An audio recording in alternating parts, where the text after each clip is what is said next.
Nah, aku nggak sendirian. Kalau malam ini tuh itu judulnya ini ada remaja. Nah, nah, aku di sini tuh nggak sendirian, welcome di acaranya ditemenin sama Mas Riki. Yang boleh perkenalkan diri Mas Riki.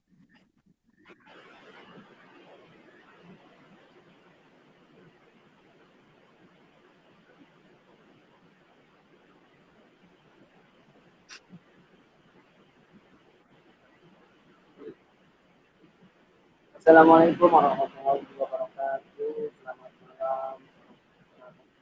Malam Kalau semua. selamat malam teman-teman, apa kabar? Baik, Terima kasih. Selamat malam, baik kuat mana puasa, narasumbernya? alhamdulillah. Saya. Ya, Baik,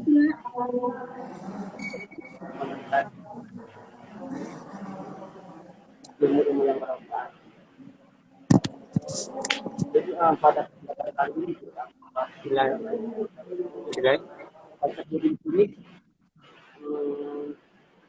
merupakan pengenalan diri. Nah, bagaimana kita caranya mengenalkan diri kita agar tidak grogi, kadang canggung, atau ketika kita publik sedikit pun kadang kita grogi, ribut dan lain sebagainya.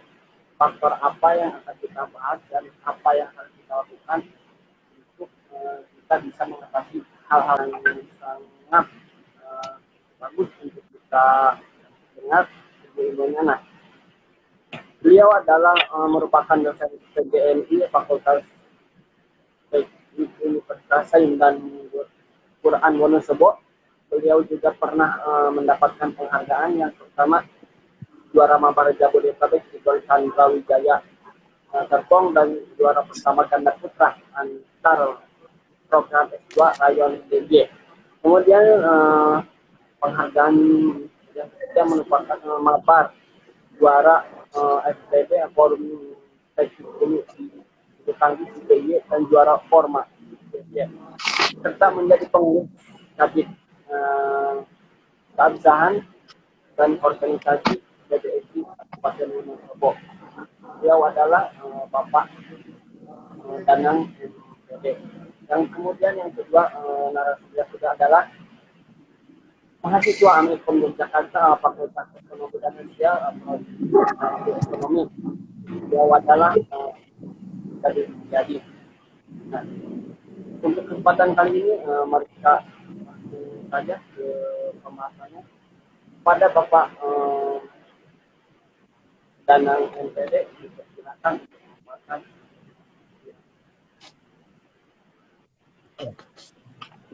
Oke, baik. Assalamualaikum warahmatullahi wabarakatuh. Selamat malam semua. Baik, pada malam hari ini saya diberikan amanat untuk memberikan sedikit kita sharing ya mengenai tema yang akan kita bahas pada malam hari ini, yaitu mengenai konsep diri remaja milenial. Oke, kita tahu kalau secara global di Indonesia itu sendiri ada masa remaja, karena kita nanti pasti yang akan dibahas mengenai masa remaja, karena di sini temanya sangat tepat, yaitu konsep diri remaja milenial. Nah, seperti itu. Nah, kalau kita lihat di Indonesia khususnya banyak sekali kasus-kasus yang kita dengar, baik itu secara media sosial maupun kasus-kasus yang ada di lingkungan kita, yaitu mengenai kenakalan remaja. Nah, apa saja sih yang membuat remaja-remaja itu katakanlah menyimpang dari norma-norma yang ada di dalam Indonesia, khususnya di negara Indonesia sendiri. Misalkan dari norma perilaku, norma sosial, norma hukum, atau yang lainnya. Nah, itu apa sih penyebabnya? Nah, kita akan membahas lebih detail atau lebih mendalam mengenai apa saja sih yang mendorong, kemudian dampaknya, dan yang lain. Nah, kalau kita lihat mengenai konsep konsep diri ya, khususnya di era milenial ini. Nah, konsep diri itu kan terdiri dari tiga ke yang namanya kriminal seperti itu. Nah, bagaimana sih kita untuk menanggapi agar kita tidak terjerumus di dalam kenakalan remaja atau yang berdampak negatif. Nah, di sini mungkin ada beberapa kiat ya yang bisa saya sampaikan. Kita sharing ya. Nah, nanti kalau misalkan ada yang kurang bisa kalian tambahkan seperti itu. Nah, di sini yang paling utama agar kita tidak melakukan hal-hal yang negatif, yaitu yang pertama kita dapat melakukan aktivitas fisik. Nah, aktivitas fisik. Nah, banyak sekali contoh atau beraneka ragam olahraga yang dapat kita kembangkan untuk mengembangkan aktivitas fisik kita. Contohnya ya, kalau saya ini kan memang sudah di expert di bidang bulu tangkis. Nah, di sini kan otomatis nanti rohaninya ikut bugar juga, ikut baik juga seperti itu. Karena apa? Yang namanya aktivitas fisik itu pasti berkaitan erat dengan fisik dengan mental seseorang seperti itu. Nah, misalkan kalau kita mau melakukan aktivitas fisik, bisa olahraga atau bisa mengikuti aktivitas-aktivitas yang lainnya, misalkan dalam sekolah mengikuti aktivitas ekstrakurikuler, paskibraka atau menari atau painting dan lain-lainnya. Itu untuk melakukan aktivitas fisik untuk poin yang pertama. Kemudian untuk poin yang kedua, dimulai dari mencintai diri sendiri dengan diri kita itu dengan orang lain. Sebaliknya, terimalah kekurangan diri, kemudian beri apresiasi pada diri sendiri jika telah berusaha secara maksimal. Nah, seperti ini contohnya. Kita sudah melakukan hal yang maksimal ya. Nah, paling enggak kita sudah memberikan apresiasi terhadap diri kita sendiri. Oh, saya sudah melakukan hal seperti itu. Saya sudah melakukan puncak sampai segini. Nah, belum tentu orang lain itu dapat melakukan seperti saya. Seperti itu. Jadi kita harus memberikan apresiasi terhadap diri kita sendiri seperti itu. Paling enggak kita ya katakanlah bangga terhadap diri kita sendiri, tapi jangan terlalu bangga. Cuma memberikan apresiasi seperti itu. Kemudian yang ketiga adalah fokus pada kelebihan. Nah, tiap orang itu kan memiliki kelebihan-kelebihan masing-masing yang berbeda-beda. Nah, kita lihat sendiri. Oh, hal-hal apa saja yang menurut kita tuh lebih pada diri kita. Ya kan, kok ada yang lebih di bidang olahraga, ada yang lebih di bidang seni, atau ada yang lebih di bidang musik. Nah, itu dikembangkan. Kalau misalkan lebih lebih expert ke bidang musik atau seni atau olahraga, nah itu dikembangkan. Nanti otomatis akan mendapatkan feedback dari apa yang sudah dia usahakan seperti itu. Kemudian yang kedua adalah membantu orang lain. Nah, di sini saya katakan membantu orang lain itu penting karena jika kita membantu orang lain, otomatis kita akan aktif, kita akan lebih peduli terhadap lingkungan kita seperti itu. Nah, itu mungkin saya berikan beberapa kiat-kiat untuk membangun konsep diri yang positif pada saat ini, khususnya pada masa remaja itu. Yang pertama, melakukan aktivitas fisik, kemudian mencintai diri sendiri, kemudian fokus pada kelebihan apa yang kita miliki, kemudian yang keempat adalah membantu orang lain. Di sini kita bersifat peduli. Seperti itu. Mungkin itu sedikit dari saya ya. Monggo saya persilakan kembali kepada membawa acara. Untuk Mas Danang, saya sendiri boleh bertanya? Oke, monggo silakan. Menurut Bapak, kondisi keluarga seseorang dapat menjadi faktor utama dalam konsep diri Bapak?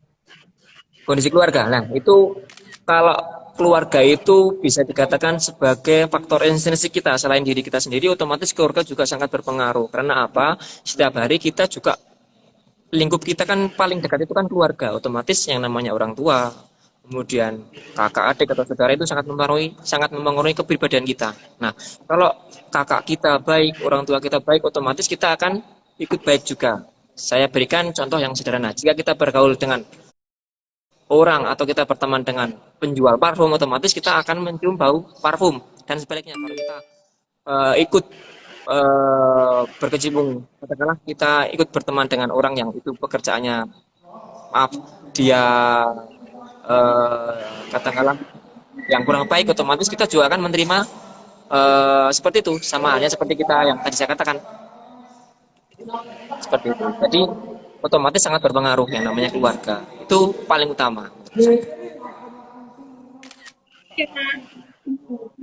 Philip, boleh tanya nggak nih? Silakan untuk bertanya. Kan milenial Philip kan kurang percaya diri, aku jelalatan gitu. Ya, yang tanggapannya buat diri itu gimana? Ya, yang tentunya pertama kita harus mensyukuri apa yang sudah diberikan kepada kepada kita untuk menjalani hidup yang apa adanya. Dan Cuma gitu.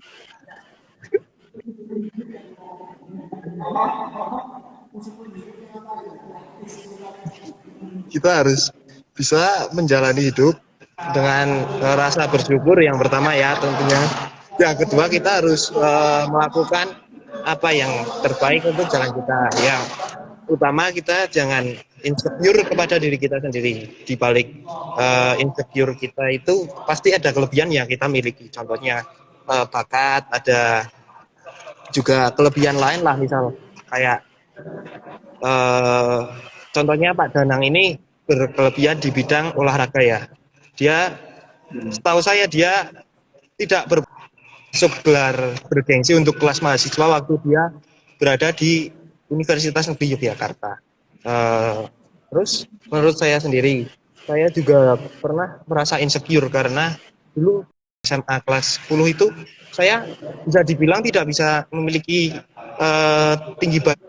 Kita yang selalu dibully itu berbicara tentang itu, mohon maaf, tolong jangan membuli untuk berlebihan, atau kita bicara untuk tidak meminta dia untuk membuli kita terus-menerus. Tapi kita pun di situ bisa beradaptasi dengan lingkungan maupun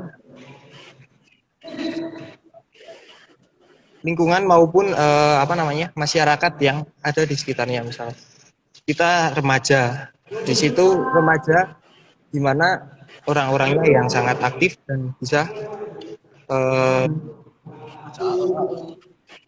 maupun keadaan yang dapat berubah sewaktu-waktu. Sekian mungkin dari saya. Ada tambahan? Ini kamu pernah ngalamin itu ya, Li?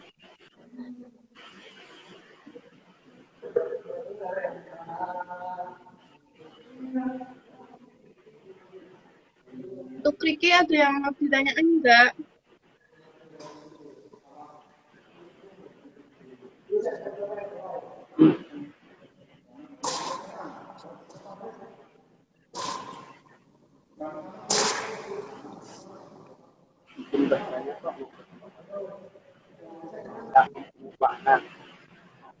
Pertama, memiliki prestasi yang sangat membanggakan. Yang kedua, dia belum mempunyai prestasi atau belum mengenal gitu. Dia pasti nah, bagaimana banyak orang atau anak bisa dan bisa membanggakan orang tua.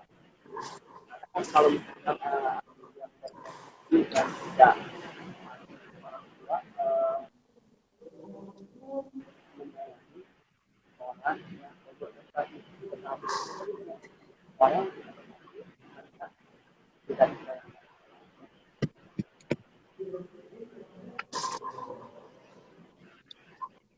Ini agak putus-putus ya sinyalnya ya, maaf ya. Saya jadi kurang fokus. Suaranya kurang jelas. Ketik aja coba, Li. Ketik aja coba, Rik.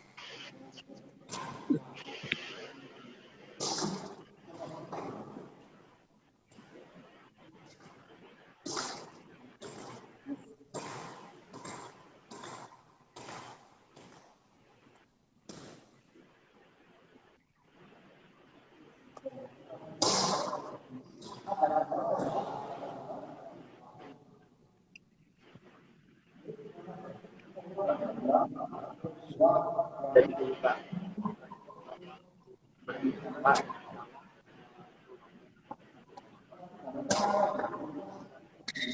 Kalau enggak pertanyaan Riki, tak alihin ke aku aja ya.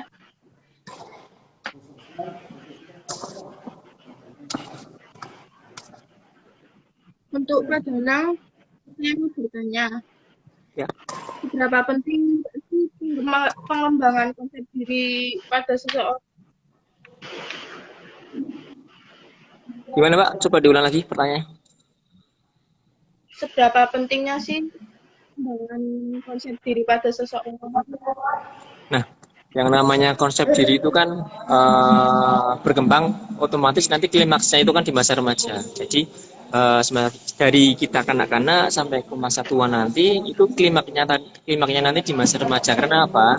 Yang namanya masa remaja itu adalah masa untuk mencari jati diri. Nah, di situ otomatis di sini jika seseorang itu tidak memberikan sebuah apa ya, katakanlah sebuah perhatian dari orang tua otomatis atau lingkungan, otomatis dia akan mencari perhatian ke orang lain atau perhatian ke hal-hal yang lain.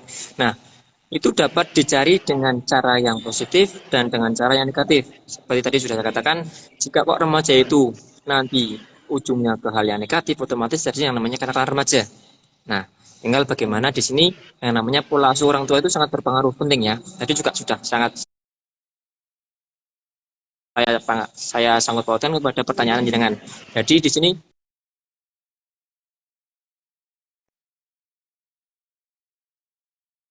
ya itu, nah di sini sangat berpengaruh. Karena apa? Orang tua itu juga akan otomatis nanti kedepannya akan sebagai pembentuk karakter anak itu sendiri. Jadi kalau orang tuanya itu keras, nanti didikannya juga anak itu juga nanti akan keras juga seperti orang tuanya. Tapi kalau orang tua itu lebih dibawa ke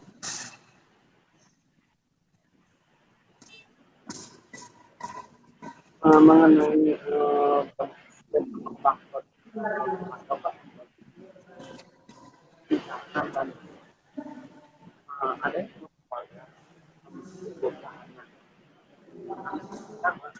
beliau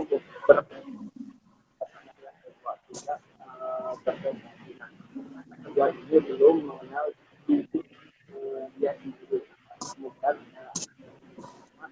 dia sudah mengenal dirinya. Jadi bagaimana cara anak yang kedua ini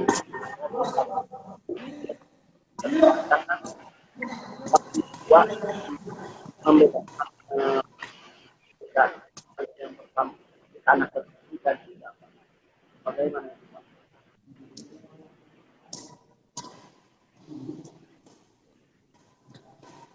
coba diketik aja mas, suaranya putus-putus. Maaf ya.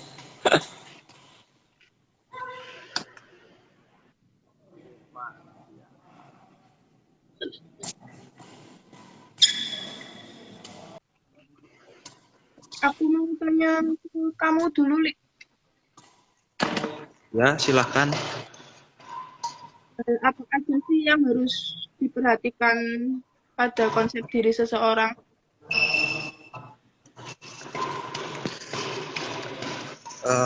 Mungkin ada 3 hal yang harus diperhatikan untuk konsep diri seseorang, meliputi sebentar.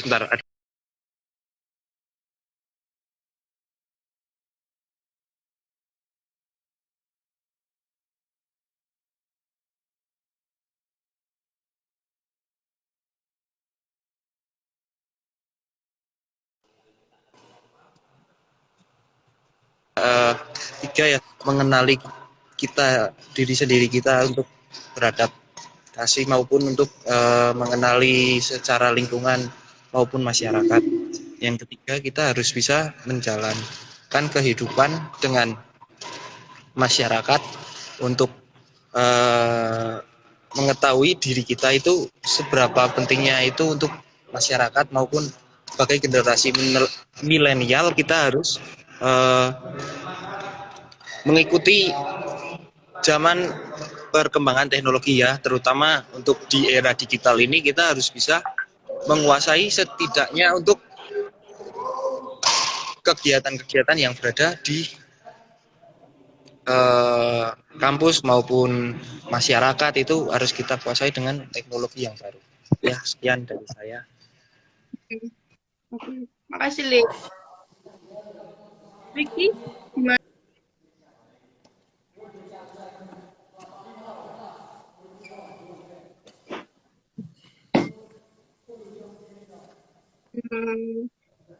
Kalau gitu, manfaat film gimana nih? Ada yang mau tanya nggak ke Pak Danang atau ke Mas Pilik? Nanti tak pilih.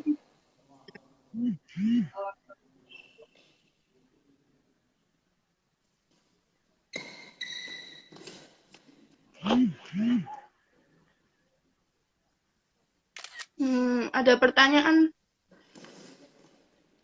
Mas, masih adakah anak milenial zaman sekarang yang punya privilege bagus berasal dari keluarga kaya namun sekarang PDW? Bagaimana cara mengatasi orang seperti itu, Mas?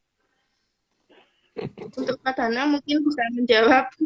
Oke, ini Karena pertanyaan dari Mas Indra mengenai Aprilio. Ya kebetulan juga dulu satu jurusan dengan saya, cuma dia adik kelas saya, beda angkatan. Sekarang dia sudah mengajar di SD di Kabupaten Wonosobo. Nah, ini Mas Indra bertanya, berarti sendiri, bagaimana cara mengatasi orang yang seperti itu? Nah, saya akan menjawab ya. Nah, Ya, di sini kaitannya dengan tema kita yaitu konsep di remaja milenial. Mas Indra dan semuanya kita tahu ya bahwa yang namanya di masa remaja milenial ini eh, otomatis yang namanya iptek itu selalu lah bagaimana atmosfernya ya di lingkungan kita sendiri. Kalau anak itu dididik dari keluarganya, saya tidak akan membeda-bedakan di sini mana yang kaya dan mana yang miskin ya. Tetapi kita harus memiliki sebuah patokan. Jika anak itu dididik dengan baik dari keluarga yang baik, otomatis kedepannya anak itu akan menjadi anak yang baik dan memiliki kepribadian yang baik. Dan sebaliknya, jika anak itu berasal baik dari lingkungan orang yang kaya maupun orang miskin, kalau dia tidak dididik dengan baik, otomatis dia juga akan memiliki kepribadian yang buruk seperti itu. Tapi tidak mengesampingkan lingkungan yang dia singgahi. Jadi di sini yang namanya teman, kemudian lingkungan itu satu sendiri. Bagaimana sih seorang orang tua itu cara mendidik anak tersebut? Kalau cara mendidiknya sudah bagus, otomatis nanti kedepannya juga akan dengan kepribadian baik dan juga seorang istri yang baik, otomatis akan mencetak calon anak yang baik juga seperti itu.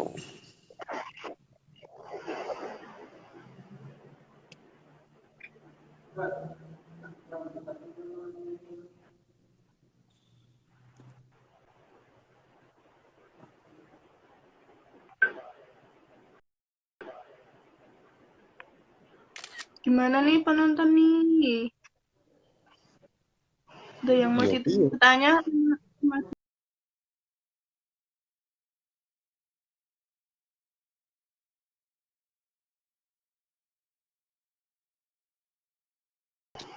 Pilih atau Pak Danang boleh.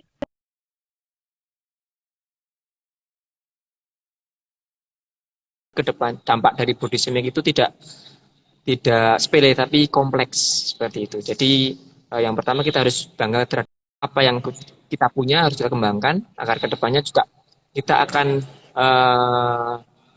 mendapatkan hasil yang terbaik seperti itu. Jadi Untuk 15 Pistus 033 gimana jawabannya?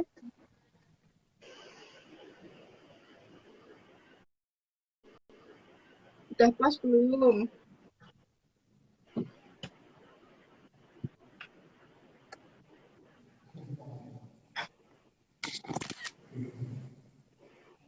Ada yang mau tanya? Pak izin bertanya, menurut pendapat Bapak mengenal statement lebih baik nakal di masa muda daripada nakal pas sudah tua?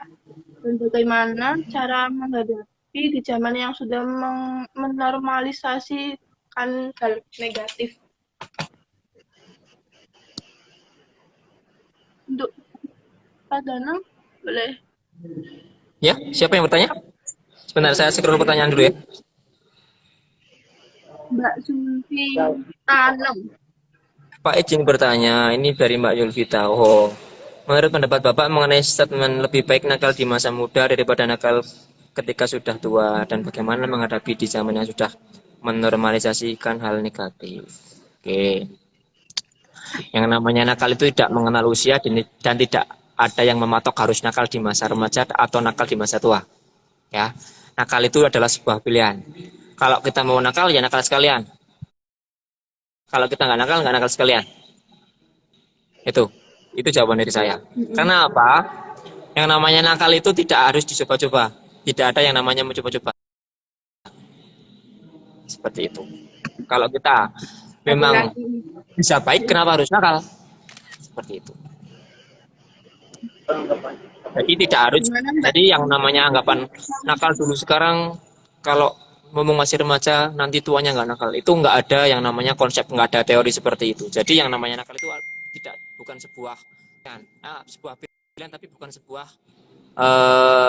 ya maksud saya bukan sebuah pilihan. Jadi yang namanya nakal itu hal yang menyimpang ya kalau menurut saya. Jadi kenapa sih hal yang menyimpang itu kok dikembangkan, kok diperluas? Itu nggak ada. Jadi yang namanya nakal itu bukan sebuah pilihan. Jadi kalau kita ada pilihan lebih baik, kenapa kita harus memilih yang nakal? Seperti itu. Benar. Ada lagi nih Pak dari Anissa Lestari. Ada yang tanya lagi Pak nih dari Anissa Lestari Pak.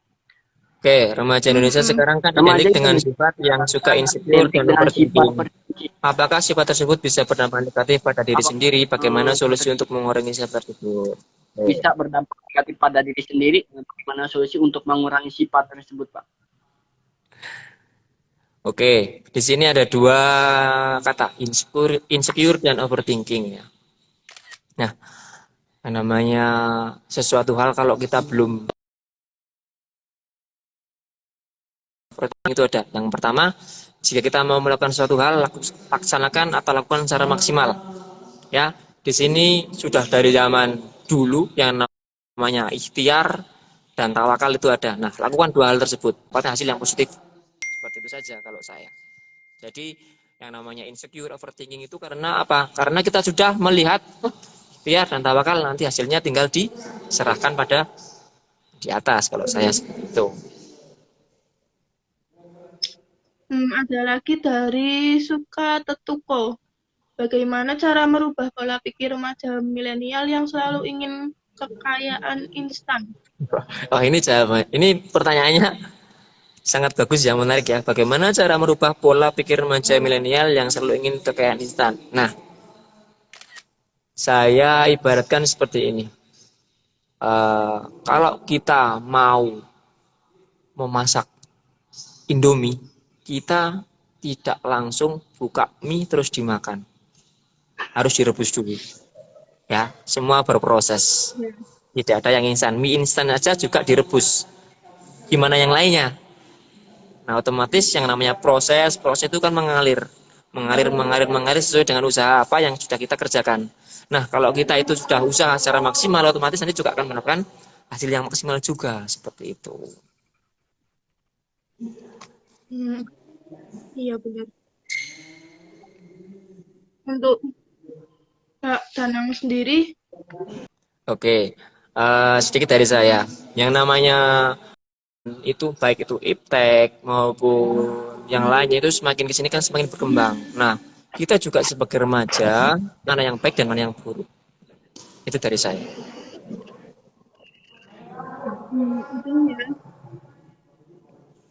Itu ya. Kayaknya udah semua enggak sih? Untuk Mas Udah semua Luki? kok kelihatannya. Udah semua. Gimana Mas Luki? Monggo yang mau sharing, silakan. Kita diskusi saja. Mungkin ada yang bertanya lagi. Mungkin Mas Philip juga bisa menjawab pengalaman hidup ya, cerita hidup. Nah itu mungkin bisa diceritakan sesuai dengan pengalamannya Mas Philip. Seperti itu. Waktu Mas Philip masih sekolah di bangku SMA dan menginjak bangku kuliah. Pasti kan ada yang namanya perbedaan. Di sini kan beda antara anak yang masih di SMA dengan anak yang masih kuliah. Itu juga sangat berbeda. Ya, memang cara pola pikir ya, terutama untuk pola pikir dari SMA untuk ke jenjang kuliah itu sangat berbeda jauh. Dimana waktu zaman SMA emosional pada usia segitu memang sangat tinggi untuk apa-apa ditangani dengan otot bukan dengan akal. Kalau waktu udah menginjak kuliah ini sedikit demi sedikit mulai berubah pikiran untuk apa yang kita lakukan itu tidak semuanya dengan otot, karena kita harus melakukan hal-hal, misal ada yang tidak terpuji sama kita, harus langsung beras dia pingin misal menjelek-jelekan kita, di situ kita harus bisa menghadapi. Oh itu ya udah hukum di kepolisian maupun ditindak secara pidana. Ya mungkin itu. Mau meminta motivasi sama pesannya dong dari konsep diri ini. Ya kita yang pertama kita harus gimana? Mau minta motivasi dari kamu sama pesan Dari siapa? dari Philip. Tadi kan udah dari Pak Danang. Oh ya, mungkin pesan untuk saya yang pertama, Motivasi. jangan frustasi karena cinta, karena di era remaja itu pasti bercinta itu sangat menyakitkan. Yang kedua, kita harus membangun diri kita, jangan terpatok pada acuan orang lain. Jangan orang lain bilang A, kita ikutin A.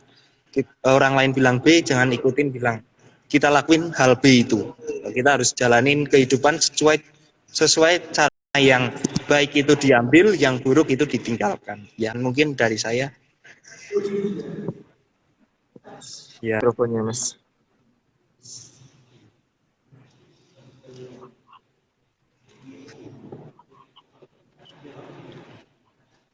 Kalau sekiranya putus-putus, tutup aja ya. Ya ditutup. Saya dari host sama hostnya Mas Riki. Kalau misalnya kata atau kekurangan kata, mohon maafkan ya guys. Kasih buat ya sama-sama. ya. Assalamualaikum warahmatullahi wabarakatuh. Waalaikumsalam warahmatullahi wabarakatuh. Terima kasih semuanya. Meskipun saya suaranya jelek.